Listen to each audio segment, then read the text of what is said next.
Hi, my name is Kara. In today's lesson, we're going to look at part 2 of the IELTS speaking section. I'll start by explaining what happens in part 2, then later we'll look at one strategy for answering questions in part 2. Ready? Let's get started. So, in part 2 of the IELTS speaking section, you'll be given a question card, pen, and paper. Once you have the question card, you'll have 1 minute to take notes and think about how you're going to answer. Then, when that 1 minute is up, you'll need to speak for 2 minutes straight. A lot of students actually consider part 2 to be the hardest part of the speaking test. That's because this part is not a dialogue, so you must be able to talk for 2 minutes all by yourself. So having a strategy is really important. We'll talk about that later. First, let's take a look at what a question card might look like. Here is a sample question card. Describe a piece of electronic equipment that you have. You should say what it is, how long you've used it, what you've used it for, and describe why it's important to you. As you can see, you'll be given a topic that the examiner will expect you to talk about, and there are also bullet points included to help guide you. To give you a few more examples, the question might ask you to describe someone who has had an important influence in your life, or a website you often use, an important decision you've made in your life, or a country you'd like to go to in the future. These questions can be about almost anything. Luckily, there are some Part 2 questions that we already know show up often on real IELTS exams. So, to score higher on Part 2, it's definitely important to practice these questions. But don't worry, you can find all 80 of these common test questions on our website at bestmytest.com/IELTS. Feel free to check them out later. Okay, now let's get to the strategy part. When you are given a question card, you'll see there are bullet points provided for you. These bullet points can give you clues about what to talk about in your answer. Technically speaking, you don't have to stick to them if you have something else related to the question you want to talk about. But we recommend that you use them as much as possible to form your answer. So, now that you've got these bullet points and you've got 1 minute to prepare, you'll need to think about how you're going to structure your response. Next, I'd like to teach you about the ways to structure your answers. Really, there are 2 ways to do this, and that's because sometimes you might find one works better for you than the other. It all depends on what kinds of questions you end up getting on the test. I recommend that you practice both of these ways and then decide which one works most naturally for you. In this lesson, I will talk about the first way. In the first way, the structure of the response is divided into 3 parts. In the first part, you'll give an introduction. In the second part, you'll include the main points, and in the last part, you'll talk about how you feel or what you might do in the future. With this structure, you can easily fill up the 2-minute time frame. We'll talk about just a simple introductory phrase like, I'm going to talk about, or I would like to talk about, will work just fine. For example, well, I have many pieces of electronic equipment at my house, but I'm going to talk about my laptop. Or, I'd like to talk about my laptop. Or you can say something like, that is an interesting topic. My first thought is, or, that's a tough question for me, but here are some more examples. This is an interesting topic. My first thought is that I find a lot of electronic equipment useful, but I'm going to talk about the laptop I have. That's a tough question for me, but if I had to choose, I'd choose to talk about my laptop. Okay, so the introduction usually takes up around 10 seconds. Then you'll want to move on to talk about the main points. The section covering the main points is the most difficult part. So Make sure you listen up and pay attention. Let's discuss the most important part, the main points. When you decide what you want to talk about, the first thing you want to do is think about question words like who, what, where, when. Then you could start coming up with basic responses to these questions. Let's try this. What? My laptop. It is HP. It has good configuration. Oh, and it's Windows 8. When did I get it? On Black Friday, a few years ago. Where did I get it? I bought it from Best Buy. Who was there with me? My mom. It was a present from my mom.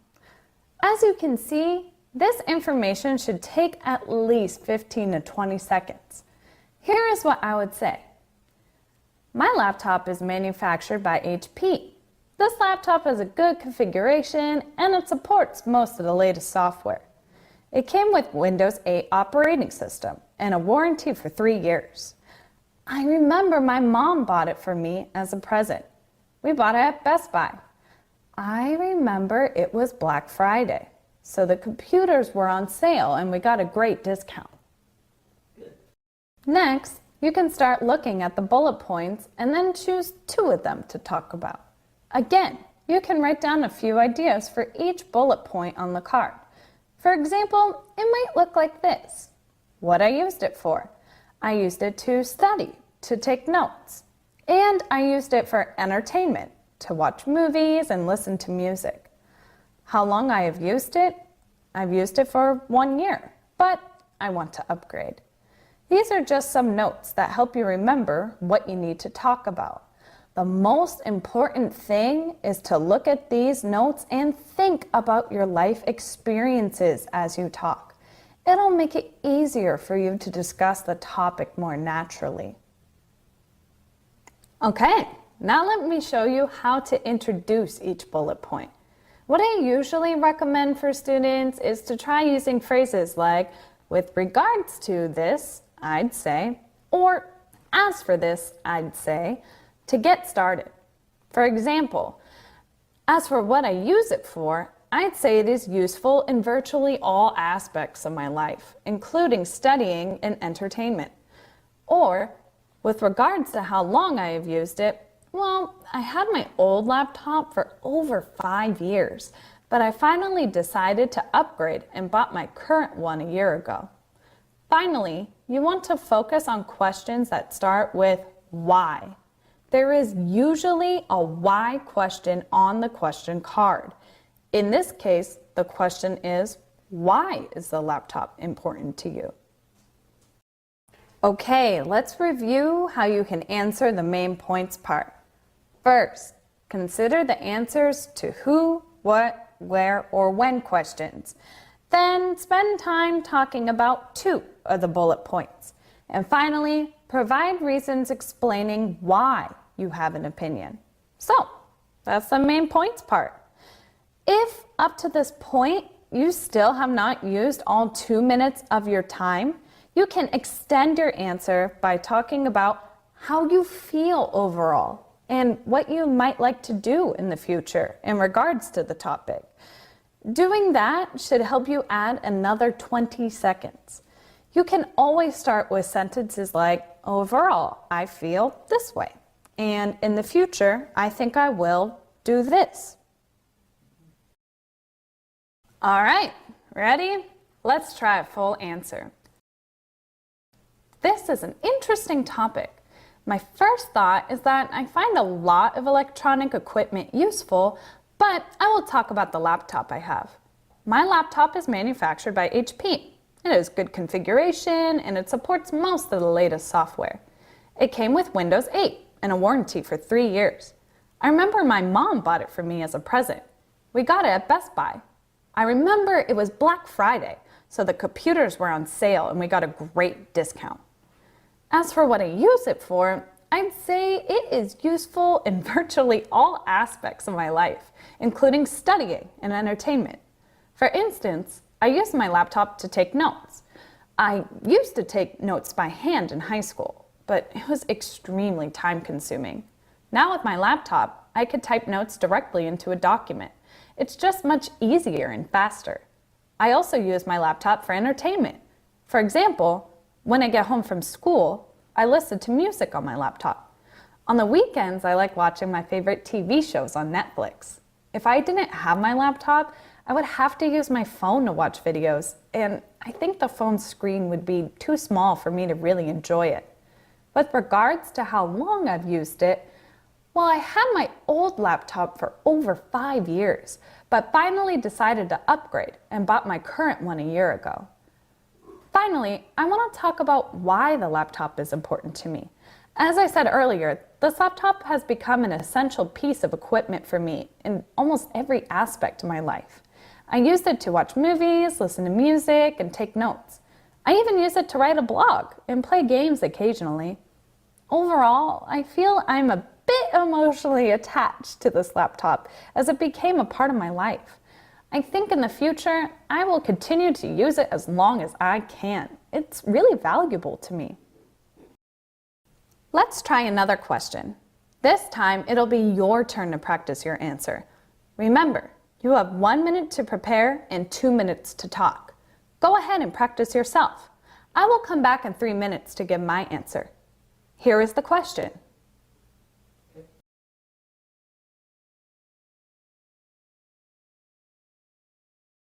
Okay, how did you do? Let's hear my answer.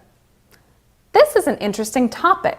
My first thought is that I got injured multiple times in my life, but today I'm going to talk about my experience of breaking my leg 3.5 years ago. Before I broke my leg, I had never been seriously injured before in my life.